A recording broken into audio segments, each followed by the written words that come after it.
നമസ്കാരം. ശബരിമല സ്വർണ്ണക്കൊള്ള വിവാദവുമായി ബന്ധപ്പെട്ട് SIT അന്തിമ റിപ്പോർട്ട് ബഹുമാനപ്പെട്ട കോടതിയിൽ സമർപ്പിക്കുവാൻ ഇനി അല്പ ദിവസങ്ങൾ മാത്രമുള്ളൂ എന്നുള്ളതാണ് അറിയാൻ സാധിച്ചത്.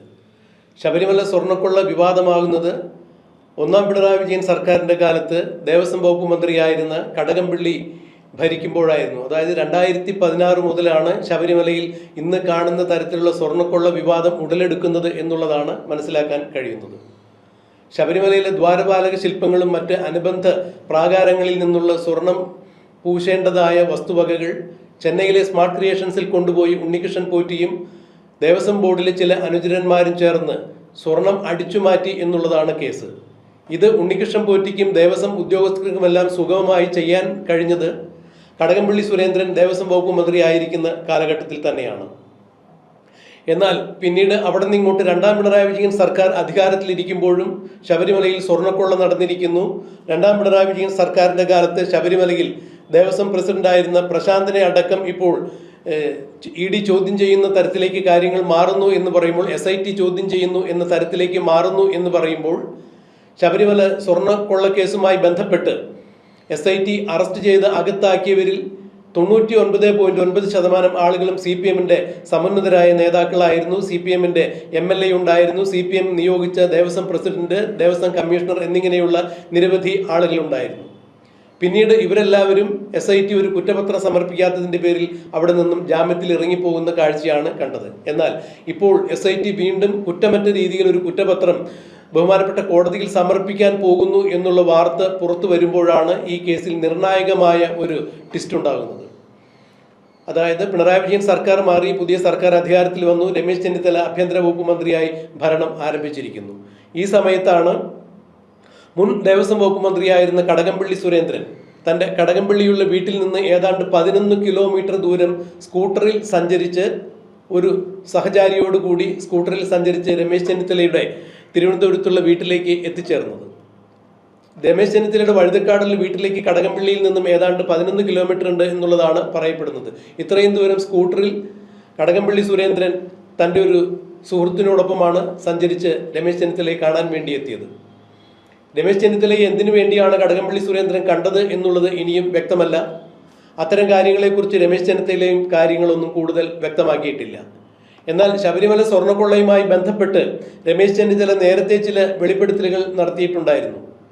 തൻ്റെ വിദേശത്തുള്ള ഒരു സുഹൃത്ത് ശബരിമലയിലെ സ്വർണ്ണപ്പാളികളുമായി ബന്ധപ്പെട്ട ചില നിർണായകമായ വിവരങ്ങൾ തന്നോട് പറഞ്ഞെന്നും ആ വിവരം SIT-യോട് രമേശ് ചെന്നിത്തല വിളിച്ചു പറയുകയുണ്ടായി. പിന്നീട് SIT രമേശ് ചെന്നിത്തല പറഞ്ഞ വിദേശത്തുള്ള ആ വ്യവസായിയുമായി ചോദ്യം ചെയ്യൽ നടത്തുകയും ചെയ്തു. ഇതിൻ്റെയൊക്കെ പശ്ചാത്തലത്തിലാണോ എന്നറിയില്ല, അഥവാ ഇനി ED SIT കുറ്റമറ്റ കുറ്റപത്രം കോടതിക്ക് മുമ്പാകെ സമർപ്പിക്കുന്നു എന്നുള്ള വാർത്ത അറിഞ്ഞതുകൊണ്ടാണോ എന്നറിയില്ല കടകംപള്ളി സുരേന്ദ്രൻ രമേശ് ചെന്നിത്തലയെ കാണാൻ വേണ്ടി എത്തിയിരിക്കുന്നത്. ആഭ്യന്തര വകുപ്പ് മന്ത്രിയാണ് രമേശ് ചെന്നിത്തല. അതുകൊണ്ട് ഈ കേസുമായി ബന്ധപ്പെട്ട എല്ലാ അന്വേഷണങ്ങളും ആഭ്യന്തര വകുപ്പ് അറിയാതിരിക്കില്ല എന്നുള്ള ഉദ്ദേശത്തോടു കൂടിയാണോ ഈ കേസിൽ തനിക്ക് ഏതെങ്കിലും തരത്തിലുള്ള ഒരു പരിരക്ഷ കിട്ടുന്നതിന് വേണ്ടിയാണോ കടകംപള്ളി രമേശ് ചെന്നിത്തലയെ കണ്ടത് എന്നുള്ളത് വ്യക്തമല്ല. രമേശ് ചെന്നിത്തലയും ഈ കാര്യത്തിൽ കൂടുതൽ വ്യാഖ്യാനങ്ങളൊന്നും നൽകിയിട്ടില്ല, അല്ലെങ്കിൽ വിശദീകരണം നൽകിയിട്ടില്ല. എന്നാൽ അതിലെല്ലാം ഉപരി ഇപ്പോൾ മറ്റൊരു തരത്തിലുള്ള ഒരു നിയമലംഘനമാണ് കടകംപള്ളി സുരേന്ദ്രൻ ചെയ്തിരിക്കുന്നത്. 11 കിലോമീറ്റർ ദൂരം കടകംപള്ളി സുരേന്ദ്രൻ ഹെൽമറ്റ് ഇല്ലാതെയാണ് ഇരുചക്ര വാഹനം ഓടിച്ചുകൊണ്ട് രമേശ് ചെന്നിത്തലയുടെ വീട്ടിലെത്തിയത്. അദ്ദേഹത്തിൻ്റെ സുഹൃത്തിനും ഹെൽമറ്റ് ഉണ്ടായിരുന്നില്ല. ഇത് നിലവിലുള്ള നീതി ലംഘനം തന്നെയാണ്, നിയമലംഘനം തന്നെയാണ്. സാധാരണക്കാരെങ്കിലും ആയിരുന്നു ഇതുപോലെ ഹെൽമറ്റ് ഇല്ലാതെ പോകുമായിരുന്നെങ്കിൽ 500 രൂപ പിഴയിടിക്കുമായിരുന്നു. മാത്രമല്ല, ഒരു 3 മാസക്കാലത്തേക്കെങ്കിലും അയാളുടെ ലൈസൻസ് റദ്ദ് ചെയ്യും.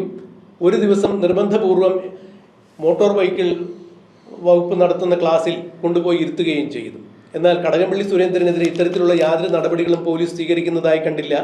രമേശ് ചെന്നിത്തലയുടെ വീട്ടിൽ ആഭ്യന്തര വകുപ്പ് മന്ത്രി എന്ന രീതിയിൽ അദ്ദേഹത്തിൻ്റെ വസതിയിൽ പാറാവിനും മറ്റുമായി ധാരാളം പോലീസുകാരുണ്ടായിരുന്നു. വലിയ വലിയ ഉദ്യോഗസ്ഥർ വന്നു പോകുന്നുണ്ടായിരുന്നു. രാവിലെ 7:30 കടകംപള്ളി സുരേന്ദ്രൻ രമേശ് ചെന്നിത്തലയുടെ വീട്ടിലേക്ക് എത്തിച്ചേർന്നത്. എന്നാൽ ഈ സമയത്ത് കടകംപള്ളി സുരേന്ദ്രൻ ഹെൽമറ്റ് ധരിച്ചിട്ടുണ്ടായിരുന്നില്ല എന്ന് മനസ്സിലാക്കിയ പോലീസ് ഉദ്യോഗസ്ഥർ എന്തുകൊണ്ടാണ് MVDയെ വിളിച്ച് വിവരം പറയാതിരുന്നത് എന്നുള്ളതും അവിടെ ഒരു നിയമരാഹിത്യമുണ്ട്. അതായത് നിയമം പാലിക്കുന്നില്ല എന്ന് കണ്ടപ്പോൾ നിയമപാലകരായ പോലീസുകാർ എന്തുകൊണ്ടാണ് കടകംപള്ളിയുടെ ഈ നിയമരാഹിത്യത്തെക്കുറിച്ച് മോട്ടോർ വാഹന വിഭാഗത്തിൽ വിളിച്ചറിയിക്കാതിരുന്നത് എന്നുള്ളതും ചോദ്യം തന്നെയാണ്. എന്തായാലും ഈ സമയം വരെ കടകംപള്ളി സുരേന്ദ്രനെതിരെ ഹെൽമറ്റ് ഇല്ലാതെ യാത്ര ചെയ്തതിന്റെ പേരിൽ യാതൊരു തരത്തിലുള്ള കേസും എടുത്തതായി നമുക്ക് അറിവില്ല. ഇത് നാളെയോ അല്ലെങ്കിൽ അടുത്ത ദിവസങ്ങളിലോ ഉണ്ടാകുമോ എന്നുള്ളത് അറിയില്ല. രമേശ് ചെന്നിത്തലയെ സംബന്ധിച്ചിടത്തോളം കടകംപള്ളി എന്തിനാണ് ഇത്ര അടിയന്തരമായി 11 കിലോമീറ്റർ ദൂരം സ്കൂട്ടർ ഓടിച്ച് ബന്ധപ്പെട്ട് രാവിലെ 7:30 രമേശ് ചെന്നിത്തലയെ കാണാൻ വേണ്ടി എത്തിയത് എന്നുള്ള ചോദ്യത്തിന് രമേശ് ചെന്നിത്തല മറുപടി പറഞ്ഞിട്ടില്ല.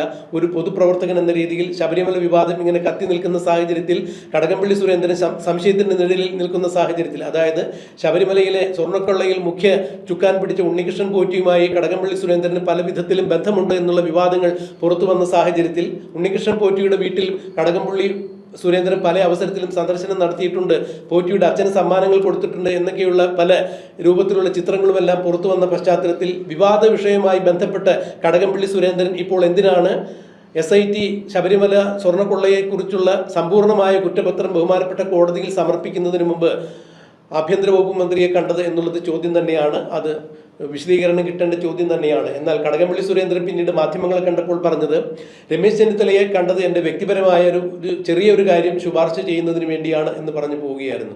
എന്തായാലും രമേശ് ചെന്നിത്തലയെ ആഭ്യന്തര വകുപ്പ് മന്ത്രി എന്ന രീതിയിൽ കടകംപള്ളി സുരേന്ദ്രൻ വെല്ലുവിളിക്കുന്ന രീതിയിലുള്ള പ്രവൃത്തിയാണ് ചെയ്തിരിക്കുന്നത്, നിയമരാഹിത്യമാണ് ചെയ്തിരിക്കുന്നത്. ക്രമസമാധാന പാലനം ഉറപ്പുവരുത്തേണ്ട ആഭ്യന്തര വകുപ്പ് മന്ത്രിയുടെ വീട്ടിലേക്ക് തന്നെ നിയമം ലംഘിച്ചുകൊണ്ട് തന്നെയാണ് മുൻ മന്ത്രി കൂടിയായ, മാതൃകാപരമായി നിയമം പാലിക്കപ്പെടേണ്ട ആളുകൾ എന്ന് ജനം വിശ്വസിക്കുന്ന ആളുകളുടെ കൂട്ടത്തിൽപ്പെട്ട മുൻ മന്ത്രിയായ ഇപ്പോഴും പൊതുപ്രവർത്തന രംഗത്ത് നിൽക്കുന്ന കടകംപള്ളി സുരേന്ദ്രൻ ഹെൽമറ്റ് ധരിക്കാതെ എത്തിയത് എന്നുള്ളത് അതൊരു വലിയ വെല്ലുവിളി തന്നെയാണ്. എന്തായാലും ഈ വിഷയത്തിൽ രമേശ് ചെന്നിത്തലയും പിന്നീട് വിശദീകരണം നൽകേണ്ടതായി വരും എന്നാണ് മനസ്സിലാക്കാൻ കഴിയുന്നത്. എന്താണ് ഈ കാര്യത്തിൽ സംഭവിക്കുക എന്നത് നമുക്ക് കണ്ടറിയാം, കാത്തിരിക്കാം.